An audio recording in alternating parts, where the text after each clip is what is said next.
Hey, you busy? Mm-mm. Okay, let me run something past you real quick.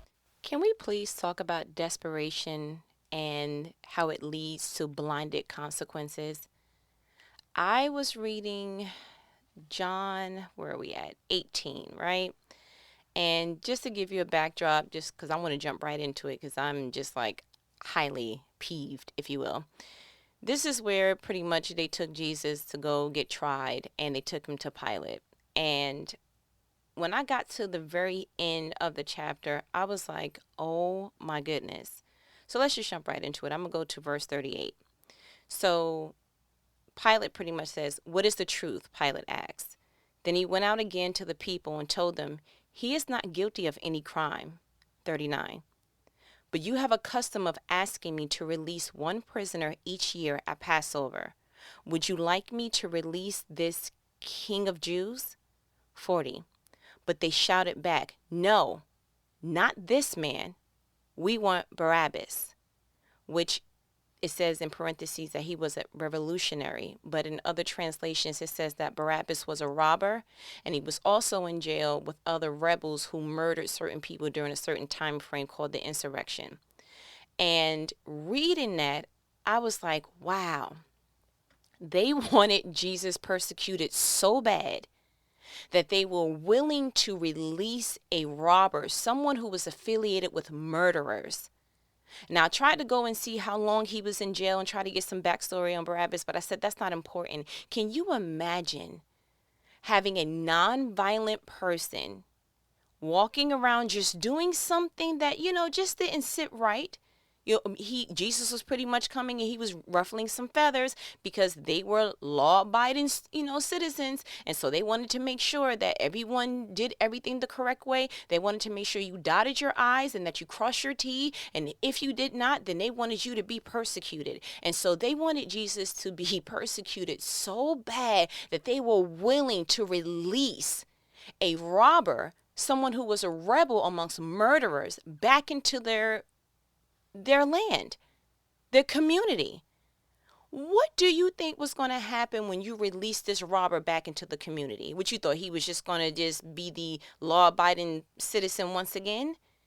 Clearly, this man had a past that brought him to this place. So why is it that you thought, let's go ahead and choose him to be released amongst our children, our elderly, places that we call home? Yeah, let's let him back into this environment just so that we can get, the expected end of what we wanted in Jesus's life. And I was reading that going, did you not factor in the consequences to that? Did you not say, hey, he's violent. I'm not about the violence. I'm not about to start carrying no gun and no sword around because, Barabbas decided he wanted to come back into civilization. I'm not doing it. Did you look at the consequences? Did you calm yourself down enough to say, okay, I don't like Jesus. I don't like what he's doing, but I don't like him enough to allow for my safety and well-being of the people that I love, including myself, to be in danger. And so, many times we can read stories and articles. This particular instance, we're reading the Bible, and we can go, oh, that doesn't make any sense. But you know what? I like to very much make it where it's modern times. This may be during the time of Christ, but I like to make it modern times. Like, have you ever been so desperate to fulfill something that once you got it or once it happened, you realize I did not factor in those consequences? Because I'm a fond believer that desperate decisions only provide fulfillment on temporary circumstances. In that situation, they just wanted to just get some type of revenge on Jesus that bad. They weren't thinking about what the ripple effect would be on letting a violent person back into the community, right? What about the person that wants a car so bad? Oh, they just gotta have that. Look, it's clean in the inside. It got all these new little gadgets and all these different things that the car that you're currently driving or the mass transit that you're currently in doesn't have. And you're just so excited that you sign a ridiculous contract that's going to essentially produce you being 12 years a slave for the rest of your life. Like, have you ever sat down and looked at the APR rate and said, ooh, or were you just excited because they said 12 months, 12 months, no interest free, or you don't have to put anything down. You can trade in your vehicle and walk away with the keys, and they made it sound real nice, and you got in and you smelled that new car smell. Oh, it's like you can never retain it back, right? It's almost like you want to take your current car to the dealership and say, can you give me that new fresh, I'm getting ready to spend too much money smell, please, because it seems to trigger, ooh, I want this. Can you just do that for me real quick? My birthday's coming up, and just put that on my tab if you will. Okay, great. But have you ever went in and then found yourself like, darn well you can't afford that kind of payment. You said you was going to come in here and just get something, from point A, from point B. You had this whole plan, but you went in and saw that thing glisten and shine, and you saw the new car, the little boop boop. You was like, ooh. Yeah, so all of the consequences thereof, you just were blinded by it. You wanted a car that bad? Did you want a car that bad?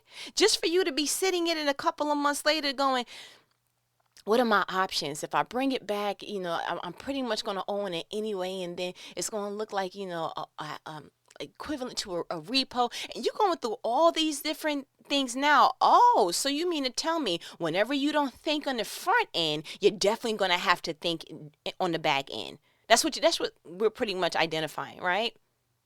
You ever wanted to be in a relationship so bad, or just get some companionship or some company so bad that you found yourself in a predicament like, oops, you're pregnant, huh?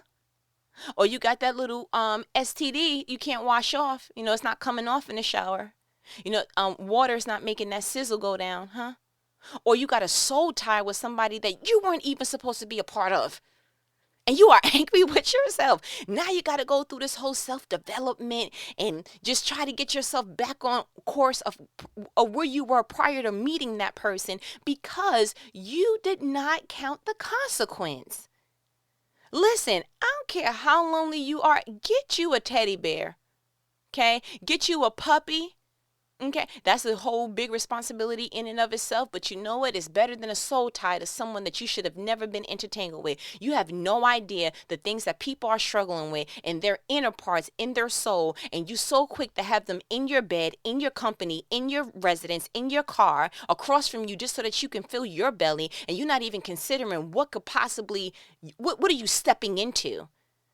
You thinking that it's concrete until you realize it's quicksand. You need to be more careful on who you intertwine yourself with. Because as we just found out a couple of minutes ago, when you don't think it through on the front end, you're definitely going to have some time to think about it on the back end. You ever wanted a job so bad that you're willing to apply anywhere? You just like, one time you told yourself, I'm not doing no fast food. I'm not doing no this. Now the car wash application is looking real, it just will be, just for a little bit. Now you're trying to just anything. It's just okay. Let me tell you a quick story. Okay. Wrote a song about it. Here we go. I remember being so desperate to get out of a particular job situation. And I wanted out of this job. I was just tired of the mundane. I built my case on all the reasons why it was best to leave the job. And it absolutely was. But I was getting frustrated on how long it was taking for me to get out the job. I just didn't understand why I had all these interviews and I was nailing the interviews. And it's like, God, I don't understand. And I stayed in that position literally. I stayed in the position for 6 years, but I didn't start really wanting to crave to get out the position until the last 2 years. Just for me to get to another job, and within 5 months, I was like, get me out of here. I was so desperate to get out of that particular job, the first one, that I took a job outside of my career path, extremely, like I just took a leap of, I got to get out of here. Now, I believe that God, again, he lets everything work out for your good. Like Romans 8:28 is real. But I believe that he also lets you kind of sip on your medicine a little bit. Like next time you won't be in such a rush to, I got to get out of here. Maybe you just needed a couple of days off just to mentally refresh. Maybe you needed a vacation real quick. You got all this vacation time, all this sick time, and you're not taking it. Listen, I know that if you leave, you feel like if I come back, I'm going to wish I never went. But maybe you don't have to take a week vacation. Maybe you could just extend your weekend and just add the 2 days. It could just be a 5-day. You take your Friday, Saturday, Sunday, and then Monday, Tuesday, bam, and then you're done. And then there's your little vacation there. You see what I'm saying? And so I feel like we need to calm down, slow it down. You better slow it down. Ooh, The song came up. But you need to slow down and just kind of say, okay, where am I at?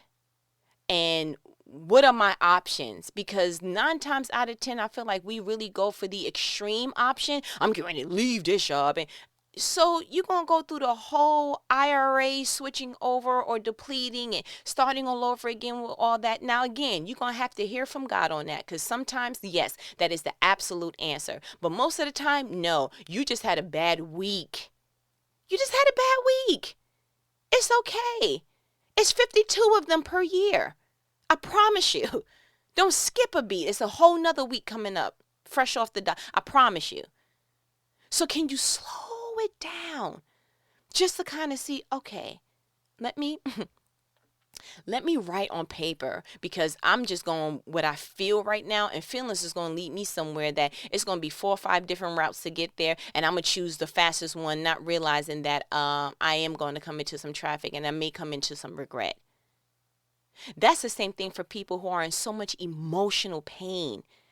They want out of their emotional bondage so bad that they're willing to just go ahead and try any substance, drink anything, and then find themselves like, oh my goodness, now all of a sudden, how did you end up on the other side of addiction? How did you end up on the other side of that? You thought at one point, I got it under control. All I'm doing is just going to happy hour. All I'm doing is just hanging out with such and such. All I'm doing is just taking this, to go to sleep real quick. All I'm doing turned out to is becoming all of you. It is taking over all of you. Did you realize that instead of dealing with that emotional wound, you just went ahead and put this substance, this pacifier, this Band-Aid on it, and guess what? Underneath the Band-Aid, you're still hemorrhaging. You're still bleeding out of control. Do you realize that? Don't want the temporary so bad that you have not long-term looked at the cost of it. Want a revenge so bad that you're not even realizing how you are articulating it and plotting it out. You getting ready to put your freedom on the line. Sir, ma'am, is it really worth it? Seriously, think about that. I know that we don't have, our nature is not, hold on, let me make a 12-point plan for what I'm about to do. 9 times out of 10, it's not that, right? And it's amazing to me because it's almost like we fall into 2 brackets. Either we're super indecisive. It's like you're looking at a menu for 12 years. Like, would you order something, please, at this point? You don't know what to wear. It's all this indecisiveness. But let it be something that you're uncomfortable with. Oh, it's a jerk knee situation. It's a right now, right? And it's amazing to me that the things that we should be taking our time to make a decision on, who you marry, oh, you want to park there for a little bit? Cool, then let's go ahead and ride. Listen to me. The biggest decisions that you can make for your legacy is who you marry and who you procreate with. My goodness, can you please make sure that you are not choosing marriage and co-parenting relationships like you would on a dollar menu? These are decisions. These 2 things, these 2 precious items are decisions that you will forever, ever have to reap the benefits of how you chose. Whether y'all work out or not, whether you are a couple or not, guess what? You still gonna be somebody's parents. You still gonna be somebody's grandma and grandpa. You still gonna be somebody's great great great. Did you just add to your descendants and legacy, or did you just go ahead and mess it up real quick with one quick choice because you chose a facial feature? What am I trying to say? I'm getting upset. A facial feature, or how they physique looks, or something to that effect. You chose that off of what do you have in your bloodline so I can make sure that I'm aligning myself accurately? And do we think like that? No, honestly, we don't. Why? Because no one shows us how to do so. They show us how to brush our teeth. They show us how to wash up. Most of us. They show us how to go to school, how to wear your book backpack, but they don't show us the true essence of, listen, this is how you align yourself to someone. These are these core decisions in life. I need you to take your time. You are spending more time on where you live and what you order off the menu. You doing more research on the restaurant and what their reviews are. You won't even buy something that is a certain bracket until you can see what the reviews of the people who have experienced it already. You go through all that trouble because you don't want to waste your money, but you don't go through all that trouble on wasting your time. Yeah, that's how I'm looking at you right now. And you know what? It's not even a judgmental look. Listen, she's been there too. I'm raising my hand. The left one to be exact. I get it. But I can come back from the other side and say, listen, I truly know what it looks like to be so quick to want to do something. I now respect the story of the tortoise and the hare. I very much want to be the tortoise. Yeah, I don't look at it no more like, oh my goodness, it's so slow and what's taking so long. And by this age, I should be here. And no, no, no, no, no. There is wisdom in slow. Yeah, there's wisdom in taking a pace. There is nothing that is spectacular in rushing or just being primarily led by your feelings only. I'm just hurt right now. I'm just this right now. But right now is such a small time in the bigger span of your lifespan. Do you really want to make a decision off of that little glitch in the matrix? That little piece of discomfort real quick? You sure you want to do that? And so again, like I said, reading John 18 real quick, I was like, oh my goodness. Like, did y'all really kind of factor that out? But again, if we zoom out and not just look at it like it's a Bible story, if we zoom out and look at our own lives, look what we're doing. Look what we're doing in our everyday lives. When you go to your job, matter of fact, let you not plan your meal properly. You'll be so hungry sometimes in certain situations, you'll eat anything, knowing that you can't have it. Knowing that that bread's going to stick to you in a way it shouldn't stick to you. Knowing that if you take a handful of that or you take a slice of that or a piece of that, it's going to do something to your blood sugar. It's going to constipate you. It's going to do something because in a slight moment in your life, that slight little glitch of, oh, I'm hungry, you did something that you was going to have to pay for tomorrow. Do you realize that, and I looked this up and I was blown away, that the emotions, literally how you feel the next day, is a byproduct of what you've eaten the day before? Did you know that? If you knew that, would you choose your meal selections and the things that you ate differently? Like if you knew if you ate that cookie at that time, in a couple of hours, you're going to feel lethargic? Did you know that if you keep drinking that coffee, if you keep getting that slice of whatever, like, do you realize that you are affecting your tomorrow? Isn't that just a lesson all in itself? What you're choosing now is affecting your tomorrow. But can we spread that out a little bit more? Can we say what you're choosing now is affecting the course of your life? Yeah, you can get the wisdom later and say, man, I bought too much house. Don't want a house so bad that you're willing to borrow to get the down payment. You're willing to max out certain things to, decorate it. You're willing to do all these different things just to get this piece of property, just to get the property, to be a slave to the property. Come on. I know you want a house. God knows you want a house, but can you give yourself, and that's how we should start looking at stuff, give yourself two different options. You literally need to write down like you would a space game, us and them. On one side of the paper, you need to write right now, and on the other side of the paper, you need to write wisdom. Your right now is what you feel like you should be doing right now, this instant. And then you need to walk away from that thing from 24 hours.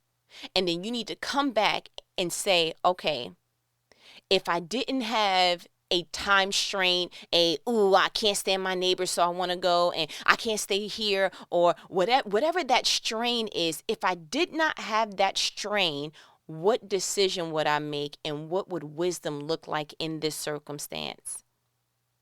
When you look at it that way, I guarantee you that right now side of the page doesn't even look like something you want to embark on. No, you don't just go to any school because they accepted you. Time out. How much is tuition? How far is it? Okay, how is your living situation going to go ahead and change up? Like, please do your research before you start being excited that the $100,000 school said come on and you can go ahead and sign this student loan debt real quick. Because I guarantee you 10 years from now, it's going to be like, what did you do?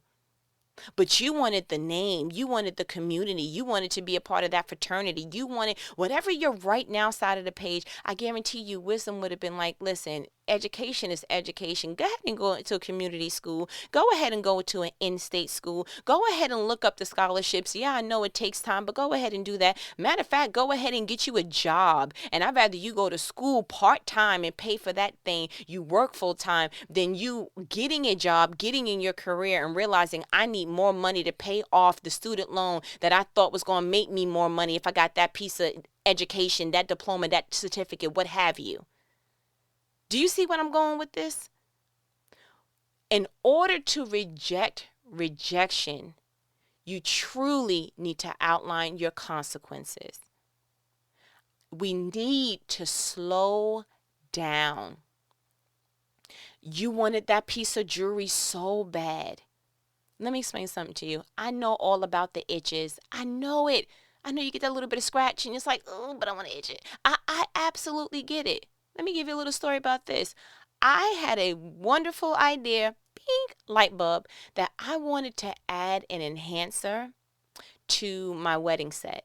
Oh, I just thought, just add it and then, it's going to spruce it up and then blasey blue. Do you know that for the next year, I regretted my decision? That to the point that when I looked down at my ring of my wedding set, I didn't no longer got that googly feeling that I had when my husband put it on my fingers.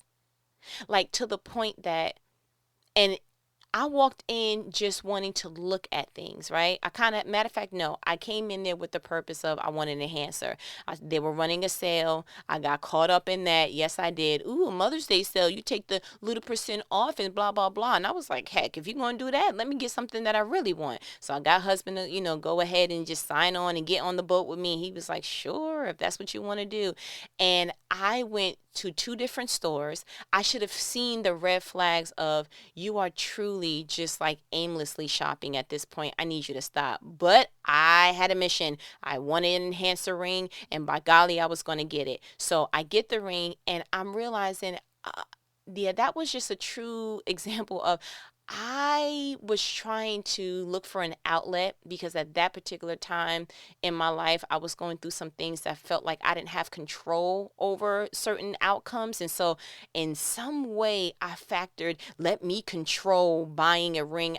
Listen, we come up with the most ridiculous things and that's why I could speak from experience. So long story short, wind up a year not liking my ring, and that is torture. And so finally I got to a place, the rings weren't fitting. What was happening was an enhancer is pretty much you put how this one was that I received. You put your engagement ring inside, pretty much like it slips inside of like, ooh, and it looks like a brand new ring, right? It's an enhancer. It enhances the ring. So irritated. So literally I had 3 different rings on. I had my wedding band, then I had the enhancer, and then my engagement ring was sitting in the enhancer. So imagine at any given time of the day, you have to keep adjusting 3 different rings. Annoying, right?